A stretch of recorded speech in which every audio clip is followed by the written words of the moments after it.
né? E o que entra como grupo de risco nessa situação que pode, por exemplo, afastar, tem que ficar em isolamento? Grupo de risco que a gente tem muito bem assim, estabelecido, idosos. Principalmente os maiores de 70 anos, tá? Que a gente vê maior mortalidade. Aí depois vem os cardiopatas e os diabéticos descompensados. Então são os grupos de risco mais, assim, que a gente tem visto com pior prognóstico. Além desses que a gente não tinha estipulado como grupo de risco, que eu particularmente tenho visto muito, os obesos. E aí os obesos não tem nenhuma faixa etária. Então eu tenho obeso jovem, que tá muito grave, que chega muito grave. Então os obesos mórbidos, né, tem um desfecho muito ruim. Isso é uma impressão que a comunidade científica tem, mas a gente nem conseguiu colocar eles direito ainda como lista de prioridades, entendeu?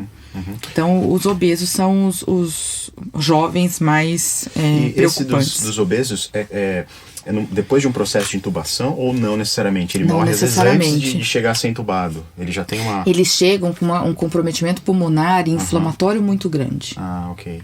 Então, e aí tudo fica mais difícil. Claro. Porque você vai passar esse paciente, né, por um processo de intubação. Primeiro que assim, eu precisava fazer uma tomografia.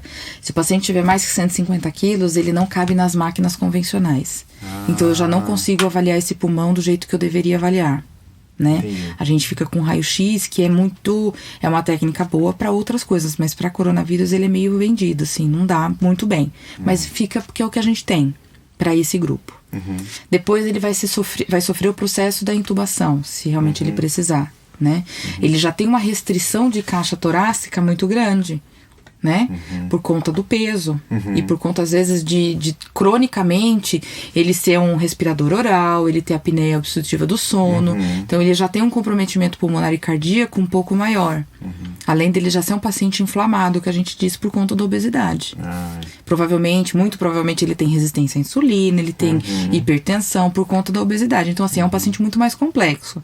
Aí tá bom, eu coloco ele na ventilação, o procedimento às vezes já é um pouco mais difícil por conta fisicamente dele mesmo.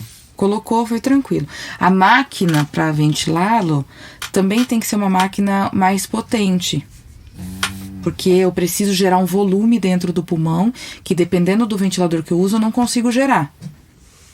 Caramba, aí, às vezes, eu preciso virar ele de bruço, que é aquela posição prona que hoje em dia todo mundo fala, né? Sim. É muito complexo eu virar um paciente entubado, obeso desse tanto, em prona. Né? Então, assim, são vários pormenores, entende? Então, o prognóstico deles é um pouco mais reservado, assim, tá? Não que não tenham pacientes que não saiam, muito pelo contrário, tem pacientes que evoluem bem, tá? Mas é um pouco mais difícil de manejar mesmo.